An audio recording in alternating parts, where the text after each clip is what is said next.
இன்றைக்கி நம்ம என்ன ரெசிபி பார்க்க போனால் ராகி சேமியா.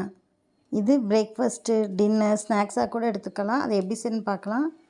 வந்து 200 கிராம் ராகி சேமியா எடுத்திருக்கேன். அதை சால்ட் போட்டு லைட்டாக வாட்டரில் ஒரு 10 மினிட்ஸ் மட்டும் சோக் பண்ணிக்கோங்க. நான் ஸ்வீட் தான் பண்ண போகிறேன், அதனால் நான் தேங்காய் துருவிக்கிறேன். 10 மினிட்ஸ்க்கு அப்புறம் இது மாதிரி இட்லி சட்டியில் வச்சு வேக வச்சுக்கலாம். அதுவும் ஒரு 8 மினிட்ஸ் வேக வச்சுக்கிட்டேன். நல்லா உதிரி உதிரியாக வந்துடுச்சு. இது இன்னொரு பாத்திரத்தில் மாற்றிக்கலாம்.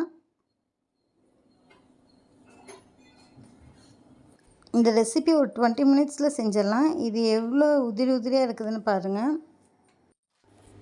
இப்போ இதில் சுகர் ஆட் பண்ணிடலாம். நான் வந்து ப்ரௌன் சுகர் தான் ஆட் பண்ணியிருக்கேன். 8 ஸ்பூன் ஆட் பண்ணியிருக்கேன்.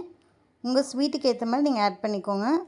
அதுக்கப்புறம் தேங்காய் ஆட் பண்ணிக்கிறேன். நான் கொஞ்சம் கூட ஆட் பண்ணியிருக்கேன். நீங்கள் உங்களுக்கு ஏற்ற மாதிரி நீங்கள் ஆட் பண்ணிக்கோங்க.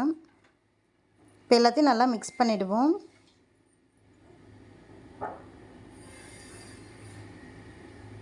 நல்லா ரெடி ஆகிடுச்சு.